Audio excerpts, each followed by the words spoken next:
Hi అండి, అందరికీ నమస్కారం. Welcome back to my channel. ఈ వీడియోలో ప్రభుత్వ ఉద్యోగులపై సుప్రీంకోర్టు సంచలన తీర్పండి. పూర్తి వివరాలు అయితే వీడియోలో ఉన్నాయి. వీడియోని ఎక్కడే కానీ స్కిప్ చేయకుండా చివరి దాకా చూడండి, అప్పుడే పూర్తి ఇన్ఫర్మేషన్ అర్థమవుతుంది. అలాగే వీడియోకి ఒక లైక్ చేయండి ఫ్రెండ్స్. ఇక విషయానికి వచ్చినట్లయితే మహిళా ఉద్యోగులకు నెలసరి సెలవులను తప్పనిసరి చేయాలంటూ దాఖలైన పిటిషన్ను సుప్రీంకోర్టు కొట్టివేసింది.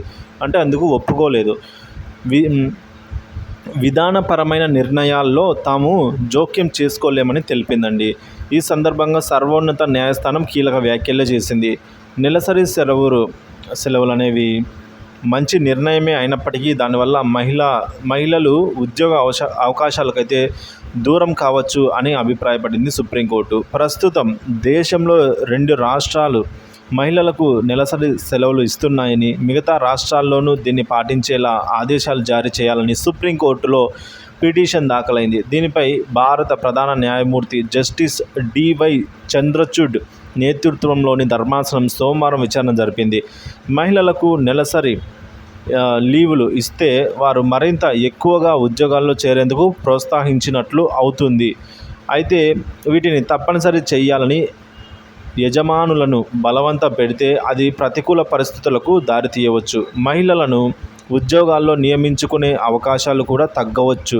అది మేం కోరుకోవటం లేదు. మహిళల ప్రయోజనాల కోసం కొన్నిసార్లు మనం చేసే ప్రయత్నాలు వారి భవిష్యత్తుకు అడ్డంకిగా కూడా మారవచ్చు అని ధర్మాసనం వ్యాఖ్యానించింది. అంతేగాక ఇది విధానపరమైన నిర్ణయమని, ఇందులో తాము జోక్యం చేసుకోలేమని తెలిపిందండి సుప్రీంకోర్టు.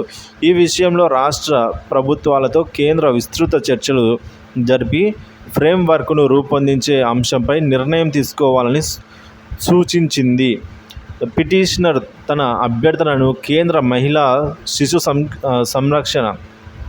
సంక్షేమ శాఖ దృష్టికి తీసుకెళ్లాలని పేర్కొంది. ఈ ఏడాది ఫిబ్రవరిలోనూ నెలసరి సెలవులపై పిటిషన్ దాఖలవగా దానిపై విచారణ జరిపేందుకు సర్వోన్నత న్యాయస్థానం నిరాకరించింది. దానిపై ప్రభుత్వమే నిర్ణయం తీసుకుంటుందని స్పష్టం చేసింది. బీహార్ రాష్ట్ర ప్రభుత్వం 1992 నుంచే అక్కడ ప్రభుత్వ ఉద్యోగినులకు ఉమెన్స్కి 2 రోజుల నెలసరి సెలవులను అయితే ఇస్తోంది. ఇక ఇటీవల కేరళ ప్రభుత్వం కూడా విద్యార్థినులకు 3 రోజుల పీరియడ్ లీవ్ అయితే ప్రకటించిందండి. ఈ మేరకు సుప్రీంకోర్టు అయితే మిగతా అన్ని రాష్ట్రాలకు సంబంధించి మేము జోక్యం చేసుకోలేము, ఆయా రాష్ట్రాల ఇష్టం అని చెప్పేసి తీర్పునివ్వడం జరిగింది ఫ్రెండ్స్.